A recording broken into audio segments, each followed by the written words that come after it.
ಎಲ್ರಿಗೂ ನಮಸ್ಕಾರ. ನನ್ನ ಹೆಸರು ವೈ ಮರಿಸ್ವಾಮಿ, ಸಂಸ್ಥಾಪಕ ಅನನ್ಯ ಎಜುಕೇಷನ್ ಆ್ಯಂಡ್ ಎಂಪವರ್ಮೆಂಟ್ ಟ್ರಸ್ಟ್. ನಮ್ಮ ಸಮಾಜದಲ್ಲಿ ಲಿಂಗ ತಾರತಮ್ಯ ಇರ್ತಕ್ಕಂಥದ್ದನ್ನು ನಾವು ನೋಡ್ತಾ ಇದ್ದೇವೆ. ನಾವು ಪುರುಷ ಪ್ರಧಾನ ವ್ಯವಸ್ಥೆಯಲ್ಲಿ ಇವತ್ತು ಬದುಕ್ತಾ ಇದ್ದೇವೆ. ಈ ವ್ಯವಸ್ಥೆಯಲ್ಲಿ ಹೆಣ್ಣು ಮಕ್ಕಳನ್ನು ಎರಡನೇ ದರ್ಜೆಯ ಪ್ರಜೆಗಳನ್ನಾಗಿ ನೋಡ್ತಕ್ಕಂಥದ್ದು ವಾಸ್ತವ. ಎಲ್ಲ ಕ್ಷೇತ್ರಗಳಲ್ಲಿ ಹೆಣ್ಮಕ್ಕಳಿಗೆ ಸಿಕ್ಕಬೇಕಾಗಿರ್ತಕ್ಕಂಥ ಒಂದು ಆದ್ಯತೆ ಸಿಗ್ತಾ ಇಲ್ಲ. ಅದರಲ್ಲಿ ವಿಶೇಷವಾಗಿ ಶಿಕ್ಷಣ ಕ್ಷೇತ್ರದಲ್ಲಿ ನೋಡೋದಾದರೆ ಪ್ರಾಥಮಿಕ ಶಿಕ್ಷಣ, ನಂತರ ಉನ್ನತ ಶಿಕ್ಷಣ, ಹೀಗೆ ನಾವು ನೋಡ್ತಾ ಹೋದರೆ ಕ್ರಮೇಣವಾಗಿ ಹೆಣ್ಣು ಮಕ್ಕಳ ಒಂದು ದಾಖಲಾತಿ ಪ್ರಮಾಣ ಕಡಿಮೆ ಇರ್ತಕ್ಕಂಥದ್ದನ್ನು ನೋಡ್ತಾ ಇದ್ದೇವೆ. ಇವತ್ತು ಹೆಣ್ಮಕ್ಕಳು ಪೂರ್ಣ ಪ್ರಮಾಣದಲ್ಲಿ ತಮ್ಮ ಶಿಕ್ಷಣವನ್ನು ಕಂಪ್ಲೀಟ್ ಮಾಡಲಿಕ್ಕೆ ಹಲವಾರು ಸಮಸ್ಯೆಗಳಿದೆ, ಚಾಲೆಂಜಸ್ ಇದೆ. ಈ ಕಾರಣದಿಂದ ಹೆಣ್ಣು ಮಕ್ಕಳು ಪೂರ್ಣ ಪ್ರಮಾಣದಲ್ಲಿ ಶಿಕ್ಷಣವನ್ನು ಪಡೆದದ್ದೇ ಆದರೆ ಈ ದೇಶವನ್ನು ಸಶಕ್ತವಾಗಿ ಕಟ್ಟಲಿಕ್ಕೆ ಸಾಧ್ಯ ಅಂತಕ್ಕಂಥ ಒಂದು ಪರಿಕಲ್ಪನೆಯೊಂದಿಗೆ ನಾವು ಪೂರಿ ಪಡಾಯಿ ದೇಶ್ ಕಿ ಬಲಾಯಿ ಅಂತಕ್ಕಂಥ ಒಂದು ಕಾನ್ಸೆಪ್ಟ್ ಮುಖಾಂತರ ಒಂದು ಜಾಗೃತಿ ಅಭಿಯಾನವನ್ನು ಮಾಡ್ತಾ ಇದ್ದೇವೆ.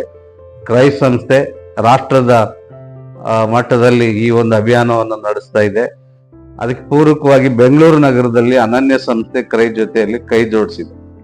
ಹೆಣ್ಣು ಮಕ್ಕಳ ಶಿಕ್ಷಣದ ಮಹತ್ವದ ಬಗ್ಗೆ ಶಾಲಾ ಕಾಲೇಜುಗಳಲ್ಲಿ, ಸಮುದಾಯಗಳಲ್ಲಿ, ವಿವಿಧ ಸ್ತರದ ಸಮಾಜದ ಮುಖ್ಯ ವಾಹಿನಿಯಲ್ಲಿ ನಾವು ಒಂದು ಜಾಗೃತಿಯನ್ನು ಮೂಡಿಸ್ತಕ್ಕಂಥ, ಸಾರ್ವಜನಿಕ ಅಭಿಪ್ರಾಯವನ್ನು ರೂಪಿಸ್ತಕ್ಕಂಥ ಮತ್ತು ಒಟ್ಟಾರೆಯಾಗಿ ಸಮಾಜದಲ್ಲಿ ಹೆಣ್ಣು ಮಕ್ಕಳ ಶಿಕ್ಷಣದ ಬಗ್ಗೆ ಒಂದು ಹೊಸದೇ ಆದಂಥ ಪರಿಕಲ್ಪನೆಯನ್ನ ಮೂಡಿಸ್ತಕ್ಕಂಥ ಪ್ರಯತ್ನವನ್ನ ಮಾಡ್ತಾ ಇದ್ದೇವೆ. ಈಗಾಗಲೇ ಹಲವಾರು ಹಂತದಲ್ಲಿ ನಾವು ಜಾಗೃತಿ ಅಭಿಯಾನವನ್ನ ಹಮ್ಮಿಕೊಂಡಿರೋದು ಅಲ್ಲದೇನೆ ಅನೇಕ ಅಧಿಕಾರಿಗಳನ್ನ ನಾವು ಭೇಟಿ ಮಾಡಿದ್ದೇವೆ, ಜನಪ್ರತಿನಿಧಿಗಳನ್ನ ಭೇಟಿ ಮಾಡ್ತಾ ಇದ್ದೇವೆ.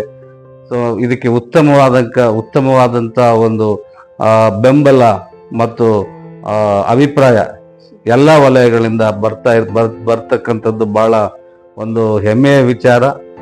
ಈ ದೇಶದ ಜನಸಂಖ್ಯೆಯಲ್ಲಿ 50% ಇರ್ತಕ್ಕಂಥ ಹೆಣ್ಣು ಮಕ್ಕಳಿಗೆ ಪೂರ್ಣ ಪ್ರಮಾಣದ ಶಿಕ್ಷಣವನ್ನು ಕೊಡಿಸೋದ್ರ ಮುಖಾಂತರ ಒಂದು ದೊಡ್ಡ ಮಟ್ಟದ ಸಾಮಾಜಿಕ ಬದಲಾವಣೆಗೆ ನಾವು ಕಾರಣ ಆಗೋಣ.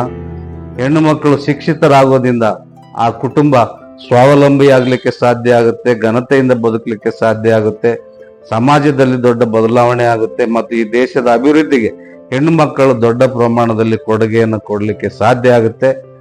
ತಾವೆಲ್ಲರೂ ಕೂಡ ಈ ಒಂದು ಅಭಿಯಾನದಲ್ಲಿ ನಮ್ಮ ಜೊತೆಗೆ ಕೈ ಜೋಡಿಸ್ಬೇಕು ಅಂತೇಳಿ ಒಂದು ವಿನಂತಿಯನ್ನು ಮಾಡ್ತಾ ಇದ್ದೇನೆ. ಎಲ್ರಿಗೆ ನಮಸ್ಕಾರ.